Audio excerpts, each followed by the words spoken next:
తాకట్లో ఉన్న మీ బంగారాన్ని విడిపించి ఆ రోజు ఆన్లైన్ రేటుకి కొంటాం. Sharma gold company. నమస్కారం, వెల్కమ్ టు సుమన్ టీవీ. నేను గీతాంజలి. శ్రీమాత్రే నమః. ప్రస్తుతం మనతో పాటు వేణుశ్యామ అమ్మ ఉన్నారు. వారి గురించి ప్రత్యేకంగా నేను పరిచయం చేయక్కర్లేదండి. శ్రీ విద్య ఉపాసకురాలు, అలాగే కామాఖ్యామృత శోధన అనేటువంటి ఒక సంస్థను స్థాపించారు. అలాగే ప్రత్యేకించి శ్రీ విద్య ఉపాసన ఎవరైతే చేస్తున్నారో వారికి క్లాసెస్ బోధిస్తూ ఉన్నారు. అలాగే అన్ని అమ్మకు సంబంధించినవి సకలం మనం అమ్మ దగ్గరే నేర్చుకోవచ్చు అనమాట. తెలుసుకుందాం, వారిని అడిగి మరిన్ని విశేషాలు మాట్లాడదాం. అమ్మ నమస్కారం. శ్రీమాత్రే నమః. ఎలా ఉన్నారమ్మా? చాలా సంతోషం మిమ్మల్ని కలవడం. అమ్మవారితో మాట్లాడే అవకాశం చాలా తక్కువగా దొరుకుతుంది. ఇలా మీతో మాట్లాడే డైరెక్ట్ అమ్మతో మాట్లాడినట్టే ఖచ్చితంగా. మా శ్రీచక్రంలో 6వ ఆవరణ, ఈ ఆవరణ విశేషాలు, ఇక్కడ ఉండేటువంటి దేవీ దేవతలు మనం అధిగమించాల్సింది వివరించండి.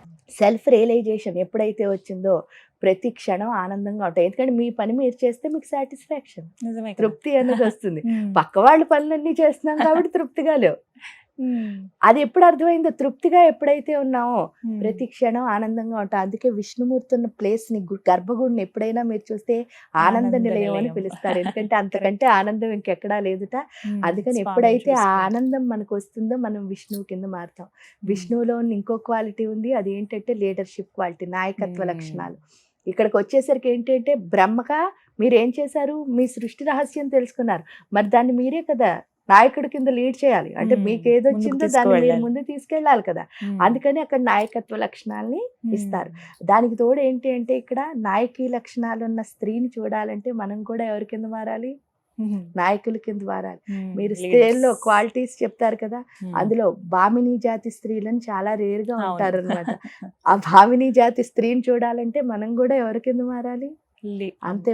ఆ భామిని జాతి స్త్రీలు అంటే అర్థం ఏమిటి అంటే, వీళ్ళలో లేని క్వాలిటీ ఉండదు. అంటే వాళ్ళు అందంగా ఉంటారు, మంచిగా చేయగలరు, ఏ పని చేసినా సరే వాళ్ళకి చాలా అందంగా ఉంటుంది. ఇంకా వాళ్ళు చేయలేని పని అన్నది ఉండదు. ప్రేమిస్తే బాగా ప్రేమిస్తారు, యుద్ధం చేస్తే అంతే బాగా చేస్తారు. మీరు సత్యభామని చూడొచ్చు భూమి మీద. ఎందుకంటే ఆవిడ యుద్ధము చేసింది, కృష్ణుడిని అంత గొప్పగా ప్రేమించింది.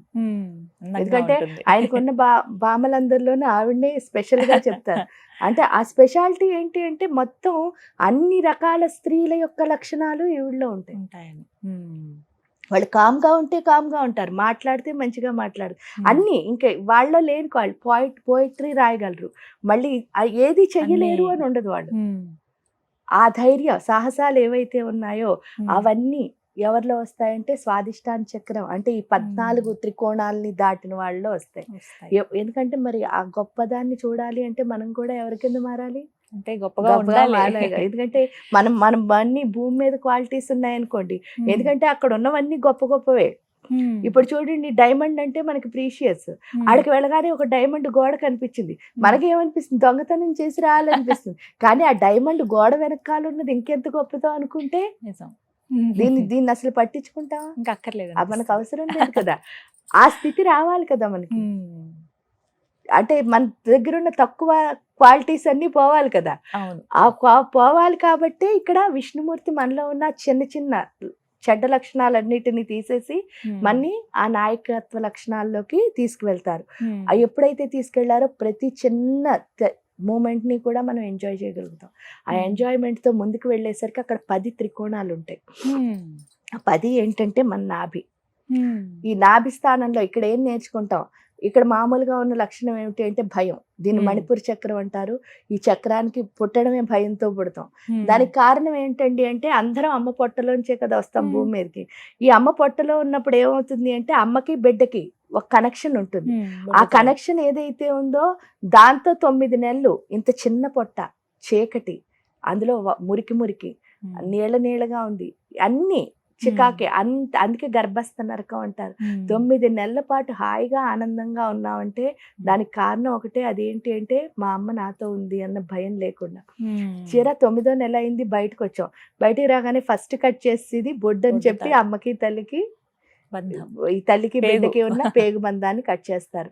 ఎప్పుడైతే కట్ చేశారో వచ్చిన ప్లేస్ ఏమైనా అమ్మ పొట్ట లాంటి చిన్న ప్లేసా? ఇంత పెద్దగా ఉంది. లోపల చీకటిగా ఉందా? ఇంత వెలుగుగా ఉంది. ఇదంతా మురికి నీళ్లులా ఉంది, ఇదంతా డ్రైగా ఉంది.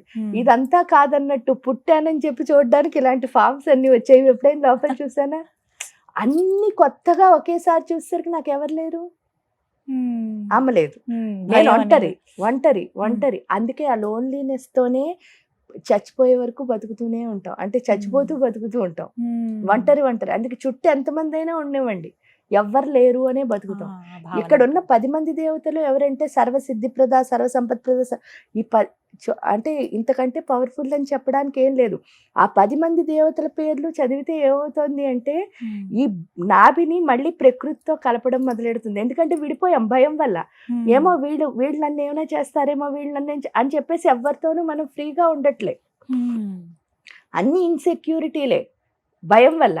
ఇప్పుడు వచ్చేసరికి 10 మంది ఏంటంటే ఆ భయాన్ని తీసి ప్రతి ఒక్కదాంతోనూ కలుపుతారు ప్రకృతి మొత్తంతో.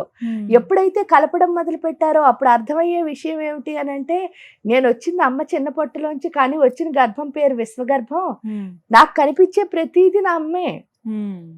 నేను ఒక అమ్మలోంచి వచ్చాను అనుకుంటున్నాను, ఇదమ్మా అన్ని అమ్మనే అని ఎప్పుడైతే అర్థమైందో ఇంకా అమ్మ దగ్గర భయం ఉందా? ఉండదు. అమ్మ ఎప్పుడైనా బాధ పెడుతుందా? పెట్టదు. అది ఎప్పుడైతే నా భయం వల్లే నేను ప్రాబ్లమ్స్ ఫేస్ చేస్తున్నాను అని అర్థమవుతుంది. ఆ భయాన్ని వదిలేశాను అంటే ఏమవుతుంది, అందరూ అమ్మే. అది అర్థమైంది. ఎప్పుడైతే అర్థమైందో ఆత్మశక్తి అన్నది పూర్తిగా పెరుగుతుంది. పెరగడం వల్ల ఏంటి అంటే ఇంకెందులోనూ అధైర్యం లేదు, అన్నిటిలో ముందుకు వెళ్తాం. ఎప్పుడైతే ముందుకు వెళ్ళామో అప్పుడు నెక్స్ట్ అదేంటి అంటే 10 త్రికోణాలు ఉంటాయి మళ్ళీ. అవి కూడా ఆ 10 త్రికోణాలు ఏంటంటే మన అనాహత చక్రం, హృదయం. ఇక్కడికి వెళ్ళిన తర్వాత పూర్తిగా లైఫ్ అంటే జీవితం అని కాదు, ఆధ్యాత్మికత కానీ అన్నిటిలోనూ క్లారిటీ వచ్చేస్తుంది. ఆడెవరు ఉంటారంటే సర్వజ్ఞ, సర్వశక్తి, సర్వైశ్వర్య ప్రద, సర్వజ్ఞ. దీన్నే సర్వరక్షాకర చక్రం అని కూడా పిలుస్తారు. ఇక్కడికి వచ్చిన తర్వాత మనం రక్షించుకోవడం ఎలాగా, మన చుట్టూ ఉన్న ప్రతి దాన్ని రక్షించడం ఎలాగో కూడా తెలుస్తుంది. ఎందువల్ల అని అంటే ఇక్కడ చూడండి, చాలా మంది ఇప్పటివరకే విమర్శలు అవి ఏమిటి అంటే, అసలు దేవుడు ఉన్నాడా అండి అని అడుగుతారు చూసారా, లేకపోతే ఆ కర్మ సిద్ధాంతాలు లేవు, ఈ సిద్ధాంతాలు లేవు, ఇవన్నీ మాట్లాడతారు. ఇక్కడికి ఎవరైతే వస్తారో వాళ్ళకి పూర్తిగా అర్థమవుతుంది కర్మ సిద్ధాంతం ఉందా లేదా, దేవుడు ఉన్నాడా లేదా అని. ఎందుకు అని అంటే కర్మ సిద్ధాంతం అంటే ఏంటో కాదు, కృష్ణుడు చెప్పినప్పుడు ఓకే కాదన్నారు, కానీ మరి న్యూటన్ థర్డ్ లా ఎందుకు ఒప్పుకున్నారు? అదే కదా కర్మ సిద్ధాంతం అంటే. Every action is an equivalent opposite reaction అంటే అర్థం ఏమిటి, నీ చేసిన ప్రతి చర్యకి ప్రతి చర్య వస్తోంది. అదే కదా కర్మ సిద్ధాంతం అంటే, నువ్వు చేసిందే నీకు వస్తుంది అన్నారు ఆయన. మరి అది ఎందుకు ఒప్పుకోలేకపోయారు అంటే ప్రూవెన్కి ఏం అక్కర్లే, మన జీవితం ఎలా అండి అంటే మన అమ్మ నాన్న దగ్గర ఏం చేస్తామో అవన్నీ మనకి పిల్లలు చూపిస్తారు. అదే కర్మ సిద్ధాంతం అంటే. అంతకంటే వాళ్ళని విసిగిస్తాం, తిడతాం, కోపపడతాం, అన్నీ ఇక్కడి నుంచి వస్తాయి. దానికి ఎగ్జాంపుల్ ఒక అమ్మాయి జీవితం చెప్తే, ఒక ఆడపిల్ల వాళ్ళ అమ్మ దగ్గర ఉన్నంతసేపు ఏంటంటే రాణిలా బతికేస్తుందండి. కానీ అనుకుంటాము ఏంటంటే అమ్మ మీద అథారిటీ చేస్తాం, ఇది చేయలేదా అది చేయలేదా అంటాం. కావున ఏంటంటే అమ్మని పిలిచినా కూడా ఒక సర్వెంట్లా. తీరా ఫస్ట్ టైం ప్రెగ్నెన్సీ వస్తుంది చూసారా, అప్పుడు మనకి దయ అంటే ఏంటో తెలుస్తుంది. అప్పటి వరకు అమ్మ మీద కరుణ లేదు, దయ లేదు, ఇప్పుడు ఎందుకు చెయ్యదు అని పంతం ఉంటుంది. తీరా ఈ పిల్లాడో కడుపులో పడగానే ఏం అర్థం అవుతుందిట అంటే, అమ్మ అప్పటి వరకు ఏంటంటే ఆర్డర్లు వేసే వాళ్ళు కాస్త కొంచెం చేసి పెడతావా అని అడిగి, అంటే ప్లీజింగ్ దయ వచ్చిందనమాట. ఈ 9 నెలలు బరువు ఎప్పుడైతే పెరగడం మొదలు పెడుతుందో ఆ బరువు పెరుగుతున్న కొద్దీ దయ పెరుగుతూ ఉంటుంది. ఎందుకంటే ఇది ఒక కూలికి జీతం ఇస్తే, డబ్బులు ఇస్తే రైల్వే కూలికి బయట నుంచి లోపలికి తీసుకెళ్లి బెర్త్ కింద సామాన్లు పెడతాడు అంతే. అంటే ఆ బరువే మోస్తాడు డబ్బులు ఇచ్చినందువల్ల. ఏ డబ్బులు తీసుకోకుండా తల్లి 9 నెలలు ఈ బరువును అలా మోస్తూనే ఉంటుందిట. వాడికి ఇంకా దించుకోవడానికైనా అవకాశం ఉంది. ఈవిడ 9వ నెల అయితే తప్ప దించడానికి కూడా అవకాశం లేదు. అయినా సరే ఆవిడ ఏం చేస్తుంది, అలా మోస్తూనే ఉంటుంది. అంటే అంత గొప్పది తల్లి. అందుకని తల్లి తండ్రిని ఎప్పుడు ఎందుకేమనకూడదు అంటారు. ఈ తల్లి ఇంత గొప్పదైతే ఈవిడికి ఏమీ జరగకుండా ఉండడానికి రక్షణ ఇస్తూ ఎప్పుడు, అంటే ఆవిడకి అంతా హాయిగా జరిగేటట్టు చేసేది ఎవరు, మళ్ళీ తండ్రి. ఇదంతా వీళ్ళిద్దరూ ఎందుకు చేస్తున్నారండి, ఈ లోపలున్న బిడ్డ సుఖంగా ఉండాలని. ఎందుకే ఈ బిడ్డను వీళ్ళిద్దరూ ఎప్పుడైనా చూసారా, అది ఎలా ఉంటుందో తెలుసా, ఏం చేస్తుందో తెలుసా, అందంగా ఉందో లేదో తెలుసా, అంటే ఏమీ తెలియకుండా వాళ్ళిద్దరూ అంత పిచ్చిగా ఏం చేస్తున్నారు, ఈ పిల్లల్ని ప్రేమిస్తున్నారు. అందుకే తల్లి తండ్రిని ఎప్పుడు ఏం చేయకూడదు అనిపిస్తుంది, మోసం చేయకూడదు, బాధ పెట్టకూడదు ఇక్కడికి వచ్చిన తర్వాత. కానీ పెడతాం. అందరం పెడతాం. ఎందుకంటే తిట్టడం, విసుక్కోవడం, ఏదో వాళ్ళు ఒక ఏం చెప్పినా రకంగా మీకు అసలు ఏం ఉంటుంది. తెలీదు ఇలా చేస్తాం. ఈ 9 నెలల్లో అర్థమవుతుంది విషయం. 9వ నెల ఫస్ట్ పురుడు అవుతుంది చూసారా, ఆ రోజు నొప్పులు వస్తాయి కదా, నొప్పులు వచ్చి పిల్ల బయటకు వచ్చినప్పుడు అర్థమవుతుంది మా అమ్మ ఇంత కష్టపడితే నేను బయటకు వచ్చానని. దాన్ని ఏమంటారంటే సరెండరెన్స్ అంటారు. అప్పటి వరకు శరణాగతి అంటే ఏంటో తెలియదు కానీ ఫస్ట్ టైం శరణాగతి అన్నది తెలుస్తుంది. తెలిసిన తర్వాత ఈ పిల్లలు పెరిగి ఊరుకోరు కదా, మనం చేసిన విసుగులు, మనం చేసిన కోపాలు అవన్నీ మళ్ళీ రివర్స్ లో వస్తాయి. అప్పుడు రావాల్సిన దాన్ని ఏమంటారంటే రియలైజేషన్ అంటారు. అంతేకాని నేను ఇంత ముందు ఇలా ఉండేదాన్ని కాదు, నువ్వు ఇలా చేసావు అనకూడదు. ఓ నేను చేసినవే నాకు వస్తున్నాయి అంటే ఇప్పటి నుంచి మనం ఎలా ఉండాలి, అలాంటి పనులు ఏమి చేయకుండా ఉండాలి. ఆ రియలైజేషన్ వస్తేనే మనం ఎవరిలా మారుతామంటే అమ్మలా మారుతాం. ఆ రియలైజేషన్ వచ్చే వరకు అమ్మలా మాత్రం, ప్రేమ ఉంటే అమ్మలా మారు, రియలైజ్ అయితేనే అమ్మలా. ఎవరైతే రియలైజ్డ్ సోల్ అది అమ్మలా మారుతుంది. ఇక్కడ ఎందుకు రియలైజ్ అవ్వాలండి అంటారు గుండె దగ్గర. మనం ఏం చేస్తున్నాం, ఇష్టమైనట్టు ఒక కోరిక కోరుతున్నాం, తీర్చిందనుకో నువ్వు ఉన్నావు అంటున్నాం, తీర్చకపోతే తిడుతున్నాం. అసలు ఆవిడ నింద వేసే స్థితి మనకి లేదు.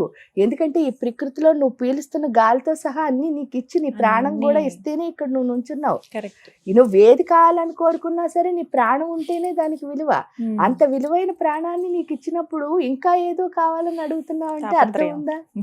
ఆ రియలైజేషన్ వచ్చిన వాడు ఎప్పుడు ఆవిడని ఏమి చేయడు. ఆవిడ ఏది ఇస్తే దాన్ని ఏం చేస్తారు బుద్ధిగా, ఎన్ని రోజులు తప్పులు చేశాం కాబట్టి తీసుకోవాలి అని అర్థం అవుతుంది. ఎప్పుడైతే దాన్నే కర్మ సిద్ధాంతం అని అంటారో అది ఎప్పుడు అర్థమైందో తల్లి అంటే ఏంటో అర్థమవుతుంది. పూర్తిగా మనలో కూడా అమ్మతనం అన్నది వచ్చేస్తుంది. చాలా చక్కగా వివరించారమ్మా, ధన్యవాదాలు. శ్రీమాత్రే నమః.